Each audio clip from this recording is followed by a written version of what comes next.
क्या होता है जब कुछ वैज्ञानिक जो कि मंगल ग्रह पर रिसर्च के लिए आए हैं, उन्हें मार्स पर एक मिस्टीरियस एलियन लाइफ मिलती है जो कि इंसानों से कई गुना ज्यादा टेक्निकली एडवांस्ड है। अब क्या वे इंसानों के लिए कोई बड़ा खतरा है? चलिए शुरू से जानते हैं इस जबरदस्त कहानी में। कहानी की शुरुआत एक पार्टी से होती है जो कि एक एस्ट्रोनॉट लूक के घर पर अभी चल रही है। दरअसल लूक जल्दी ही मार्स ग्रह पर जाने वाला है, सो इसीलिए उसने एक गैदरिंग पार्टी रखी है। अब इस मार्स मिशन में उसके साथ जिम भी जाने वाला था, मगर उसकी वाइफ की तबीयत खराब होने की वजह से जिम इस मिशन से पीछे हट गया। लेकिन अब जिम की वाइफ की मौत हो चुकी है, सो लूक उसे कहता है कि उसे अब लाइफ में आगे बढ़ना ही होगा। अब यहाँ से 15 महीने गुजर चुके हैं जहाँ लूक अपनी टीम के साथ अब मंगल ग्रह पर है, जहाँ पर वे रिसर्च कर रहे हैं। और इसी रिसर्च के बीच वे पाते हैं कि मंगल ग्रह की एक पहाड़ी एरिया में उन्हें कुछ सफेद आकृतियां दिखाई दी हैं। और चूंकि मार्स सूर्य से काफी दूर है, तो हो सकता है कि ये सफेद आकृतियां जमा हुआ पानी हो। सो लूक की टीम यही जानकारी नासा के मेन बेस पर भेजती हैं, जहां से उन्हें बताया जाता है कि उन्हें खुद ही वहां जाकर पता करना होगा कि क्या वहां सच में पानी ही है। अब चारों एस्ट्रोनॉट सूट्स पहनकर उसी की ओर जाने लगते हैं और वहां पहुंचकर वे पाते हैं कि जो ये हिल जैसा लग रहा है उसके अंदर उनके रेडार के हिसाब से काफी बड़ा एक मेटल का स्ट्रक्चर बना है। और तभी उन्हें उसी स्ट्रक्चर से लो फ्रीक्वेंसी साउंड सुनाई देने लगते हैं, लेकिन सब लोग उसे इग्नोर करके आगे बढ़ते हैं ये देखने के लिए कि वो क्या है। लेकिन अब उनके उस स्ट्रक्चर के पास जाते ही वो जैसे एक्टिवेट हो जाता है और अचानक से वो मार्स के सभी पत्थरों को अपनी ओर खींचने लगता है। और देखते ही देखते वहाँ एक विशालकाय तूफान आ जाता है जो कि देखने में ऐसा लग रहा था कि वो एस्ट्रोनॉट्स को मारने के लिए ही आ रहा है। और इसी बीच एक एक करके 3 एस्ट्रोनॉट्स वहीं मारे जाते हैं और अब सिर्फ लूक ही बचा था जो कि वहां से बचकर भागने की कोशिश भी करता है, मगर अब आखिर में वो भी तूफान में फंस जाता है। अब काफी देर बाद तूफान शांत होता है, जहां मिट्टी के नीचे से एक एलियन ह्यूमन फेस की आकृति बाहर आती है। यानी कि मंगल ग्रह पर पहले से एलियन जीव रहते आए हैं जिनका कि आज तक भी इंसानों को पता नहीं है। वहीं दूसरी ओर पृथ्वी पर सबको ल्यूक का एक आखिरी मैसेज मिलता है जिसमें वो बताने की कोशिश कर रहा था कि मंगल ग्रह पर किसी प्रकार का विचित्र एलियन जीवन मौजूद है जो कि उन पर अटैक कर रहा है। अब बेस पर सब लोग हैरान थे कि वहाँ क्या हुआ है और ल्यूक का अभी भी कोई अता पता नहीं है। सो जिम कहता है कि उन्हें जल्दी से एक रेस्क्यू टीम को मार्स पर भेजना होगा जो कि बचे हुए एस्ट्रोनॉट्स को ले आए और मार्स पर कौन है इसका पता भी लगा पाए। मगर नासा हेड जिम को टीम में शामिल करने से मना कर देते हैं, क्योंकि पहले मार्स मिशन में जिम ने अपनी वाइफ के कारण जाने से मना कर दिया था। लेकिन अब चूंकि जिम की पत्नी इस दुनिया में ही नहीं है, सो वो अब मिशन पर जाना चाहता है और आखिर में नासा हेड उसकी बात मान जाता है। अब यहाँ से 4 और एस्ट्रोनॉट्स की टीम को मार्स पर रेस्क्यू मिशन के लिए भेजा जाता है। इस टीम में है जिम, वूडी की पत्नी टेरी और आखिर में फिल।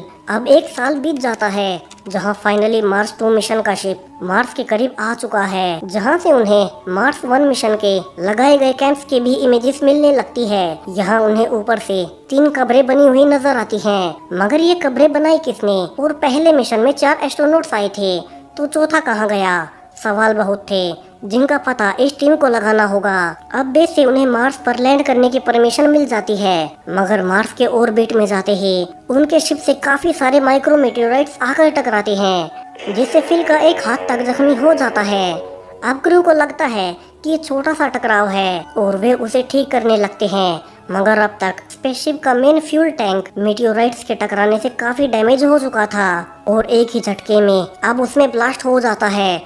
और पूरे क्रू को अब बचने के लिए शिप से सूट्स पहनकर ही बाहर निकलना पड़ता है। लेकिन मार्स के ऑर्बिट में ही पहले वाले मार्स मिशन का सप्लाई मॉड्यूल घूम रहा था, तो चारों एस्ट्रोनॉट्स अब उसी के थ्रू मार्स पर लैंड करने का फैसला करते हैं। लेकिन ये मॉड्यूल ऑर्बिट में काफी तेजी से घूम रहा था, तो उसे पकड़ने के लिए किसी तरह से वुडी उसके पास पहुँचता है और उसे सेफ्टी रोप से बांध देता है। मगर इसी बीच वो खुद मॉड्यूल से हटकर मार्स की ओर गिरने लगता है। यहाँ अब सेफ्टी रोप भी उसके पास नहीं थी, क्योंकि उससे तो उसने मॉड्यूल को बांध दिया था, यानी कि उसका मरना अब तय है। यहाँ उसकी पत्नी टेरी अपने पति को बचाने के लिए बाकी एस्ट्रोनॉट्स को छोड़कर उसी की ओर जाने लगती है। मगर यहाँ वुडी को भी पता था कि अगर वो उसे बचाने के लिए ज्यादा आगे आई तो वो भी मारी जाएगी।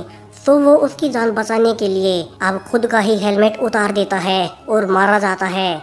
यहाँ टेरी इसे देख बहुत दुखी थी, मगर वो जानती थी कि वुडी ने उसे बचाने के लिए अपना सेक्रीफाइस दिया है। तो वो फिर से मॉड्यूल पर आ जाती है और बचे हुए तीनों एस्ट्रोनॉट्स किसी तरह से मार्स के सरफेस पर लैंड करते हैं। अब यहाँ से वे सीधा पहले मिशन वाले बेस पर जाते हैं, जहाँ का स्पेसशिप अभी भी काफी अच्छी हालत में था, यानी कि अब वे इसके इस्तेमाल से वापस से पृथ्वी तक जा सकते हैं। यहाँ जिम अंदर जाता है और पाता है कि शिप का ग्रीन हाउस एरिया काफी अच्छे से काम कर रहा है, जिसमें उगे हुए प्लांट्स काफी बड़े हो चुके हैं।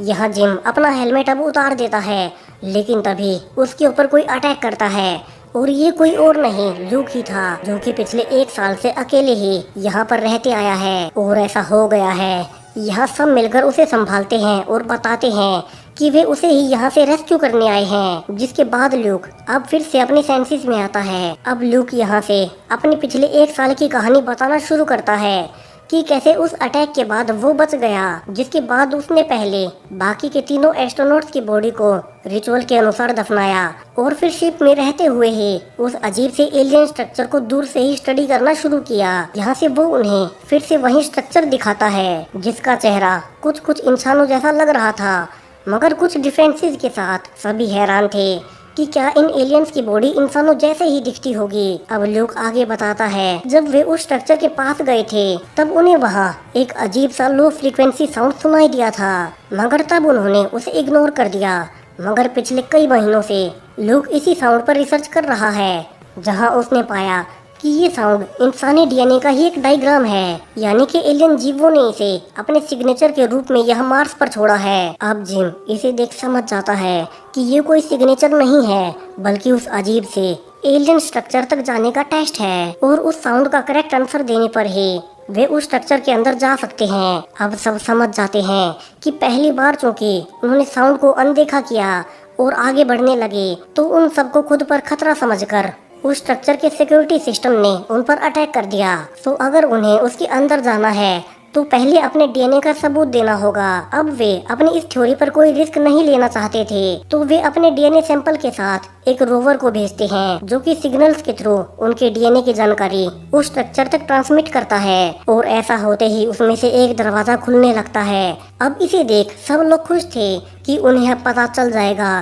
कि वो कौन सी एडवांस्ड एलियन लाइफ फॉर्म है जिसने ये स्ट्रक्चर बनाया है। अब फिल को शिप पर ही छोड़कर बाकी के तीनों एस्ट्रोनॉट्स उसी में जाने लगते हैं। जिम यहाँ फिल को कहता भी है कि उसे शिप को स्टार्ट रखना है, ताकि अगर उन्हें अंदर कोई खतरा हो या वे वापस ना लौटे तो वो अकेला ही यहाँ से वापस पृथ्वी पर चला जाए।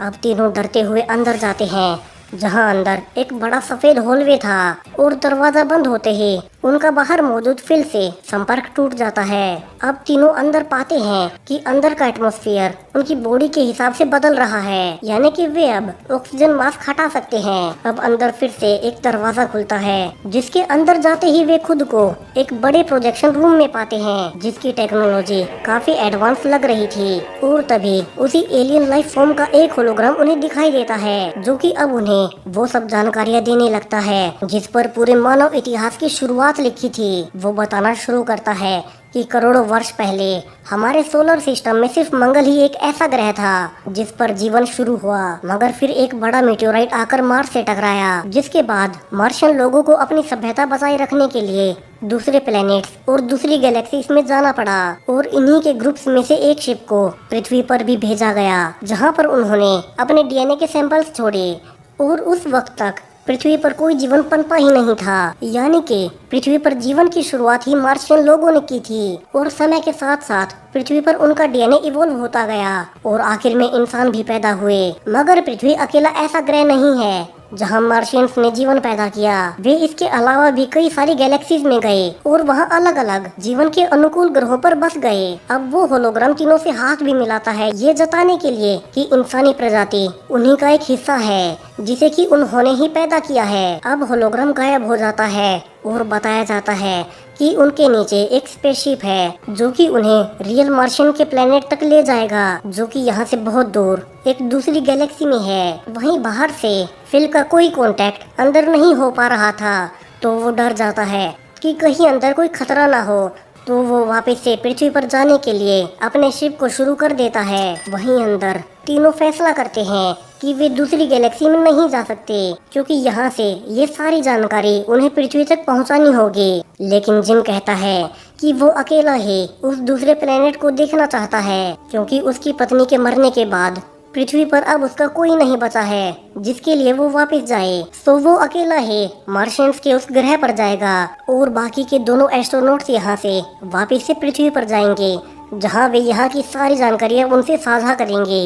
और यहाँ से वे आखिरी समय पर फिल से संपर्क करते हैं और उसे बताते हैं कि दोनों एस्ट्रोनॉट्स वापस आ रहे हैं। और दोनों एस्ट्रोनॉट्स वापस से शिप में फिल के पास जाने लगते हैं, जबकि जिम अब एक लाइट एलिवेटर के जरिए मार्शियन शिप में चला जाता है, जहाँ जिम पाता है कि उसके आसपास अब काफी सारा पानी भर रहा है। लेकिन सरप्राइजिंगली अब वो पानी में भी सांस ले पा रहा था, यानी कि मार्शियंस की नई लाइफ फॉर्म उस दूसरे प्लेनेट पर पानी के नीचे ही रहती है। वहीं स्पेस से बाकी के एस्ट्रोनॉट्स अब देखते हैं कि जिम उस मार्शियन स्पेसशिप के साथ किसी दूर गैलेक्सी की ओर जा रहा है। और इसी के साथ ये कहानी यहीं खत्म हो जाती है।